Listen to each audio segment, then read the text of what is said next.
Hi all, welcome to my YouTube channel Anandam. ഇന്ന് നമ്മൾ കേട്ടറ്റ് 4 ചൈൽഡ് ഡെവലപ്മെൻറ്റ് ആൻഡ് പെഡഗോജിയിലെ മനഃശാസ്ത്ര പഠന രീതികൾ എന്നുള്ള ഒരു ടോപ്പിക്കിനെ കുറിച്ചിട്ടാണ് പറയുന്നത്. Method of educational psychology. അപ്പോൾ നമുക്ക് എങ്ങനെയാണെന്ന് നോക്കാം. അത് ഇമ്പോർട്ടൻ്റ് ആയിട്ടുള്ള ടോപ്പിക്കാണ്. ചില ഭാഗത്തു നിന്നൊക്കെ ഇതിൽ നിന്ന് ചോദ്യങ്ങൾ ചോദിക്കാറുണ്ട്.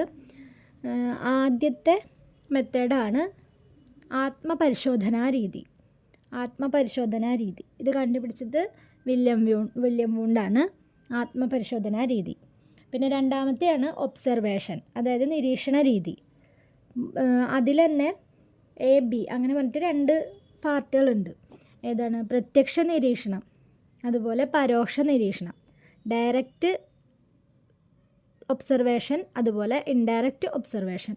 പ്രത്യക്ഷ നിരീക്ഷണം, പരോക്ഷ നിരീക്ഷണം. എന്താണ്? ഒബ്സർവേഷൻ, നിരീക്ഷണ രീതിയിൽ ഉള്ള ഒരു പാർട്ടാണ് ഡയറക്റ്റ് ഒബ്സർവേഷനും ഇൻഡയറക്റ്റ് ഒബ്സർവേഷനും. അതുപോലെ participant observation, non participant observation, അങ്ങനെ.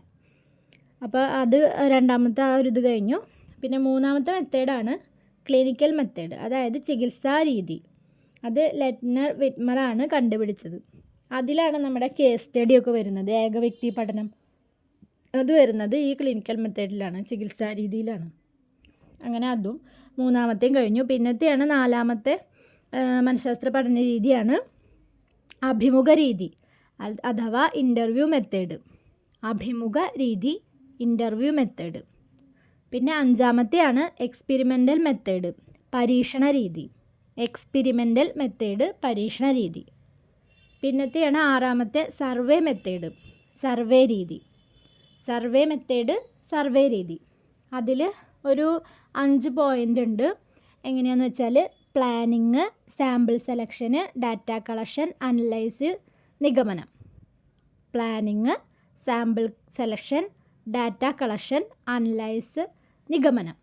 അങ്ങനെ ആ ഒരു 5 ഇതും ഇതിലുള്ള ഇൻക്ലൂഡ് ചെയ്തിട്ടുള്ളതാണ് ഈ സർവേ രീതിയിൽ. അപ്പോൾ ഇങ്ങനെ 6 രീതികളാണ് ഉള്ളത്. മെത്തേഡ് ഓഫ് എഡ്യൂക്കേഷണൽ സൈക്കോളജി, മനഃശാസ്ത്ര പഠന രീതികൾ. അതിലാണ് നമ്മൾ ഈ പറഞ്ഞ 6 ഉള്ളത്. ഏതൊക്കെയാണെന്ന് കൂടി നോക്കാം. ആത്മപരിശോധനാ രീതി, അതുപോലെ ഒബ്സർവേഷൻ, നിരീക്ഷണ രീതി, ചികിത്സാ രീതി, അഭിമുഖ രീതി, പരീക്ഷണ രീതി, സർവേ രീതി. അങ്ങനെ 6 ഇത്രയാണ് ഇതിൽ പറയാനുള്ളത്.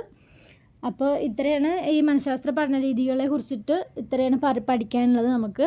അപ്പോൾ എല്ലാവരും ഇത് നോട്ടിൽ എഴുതി വയ്ക്കാൻ ശ്രമിക്കുക. അപ്പോൾ നമുക്ക് പിന്നെയും നോക്കുമ്പോൾ മനസ്സിലാവുമല്ലോ.